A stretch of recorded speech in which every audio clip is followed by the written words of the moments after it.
Programme एक सवाल एक जवाब के अंदर प्रोफेसर हकीम अब्दुल हमीद राव आपसे मुखातिब है। आज का जो सवाल है वो गुरु मांगट से बाजी हैं। उनका सवाल ये है, नाम उन्होंने कहा कि आपने नहीं बताना, बच्चों में खांसी, नज़ला, ज़ुकाम, बुखार ज़्यादा क्यों होता है? कोई शरबत और कोई दवाई काम क्यों नहीं करती?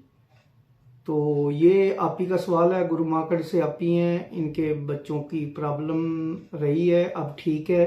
तो उन्होंने ये सवाल किया है कि पहले हम सर्दियों में जब खांसी होती थी शरबत या दवा देते थे, ठीक हो जाती थी। इस दफ़ा ऐसा नहीं हो रहा, मुसलसल खांसी जो है वो बच्चों में चल रही है, नमूनिया की शिकायत होती है।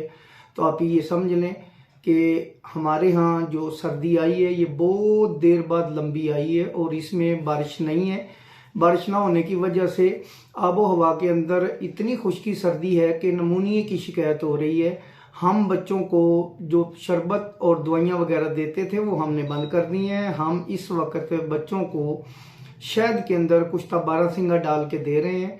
पहले सुहागा देते थे शहद के अंदर डाल के गले के लिए, लेकिन वो भी काम नहीं कर रहा। कुछ बारहसिंगा और शहद मिक्स करके हम वो बच्चों को देते हैं। लेकिन छोटे जो बच्चे हैं बिल्कुल, जिनकी माँ उनको फीड करवाती हैं, उन बच्चों के लिए, माँ के लिए बहुत ज़रूरी है कि वो अपनी ग़िज़ा को चेंज करे, क्योंकि उसकी ग़िज़ा जो है वो सब्जियां वगैरह नहीं होनी चाहिए। रात को उनको चाहिए वो फ़िश लें, कोयलों में बनी हुई। सुबह अंडों का आमलेट लें। दोपहर में भी कोई करारी सी चीज़ खाएं, ठंडी चीज़ें बंद कर दें। आपने बच्चों को फीड करवाना है, आपने सेन में काम भी करना है, आबो हवा में जिस्म भी ठंडा होता है, उसका एहतियात करना बहुत ज़रूरी है।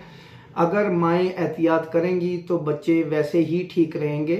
और दुआ के तौर पे मैं आपको बता चुका हूँ कि कुश्ता बारहसिंगा शहद में मिक्स करके रख लें। कोई मेरे ख्याल में 10 ग्राम शहद के अंदर आप अगर 8 चावल बारहसिंगा मिक्स कर दें और वो सुबह शाम दोपहर चटाएं बच्चों को, तो वो ठीक हो जाए।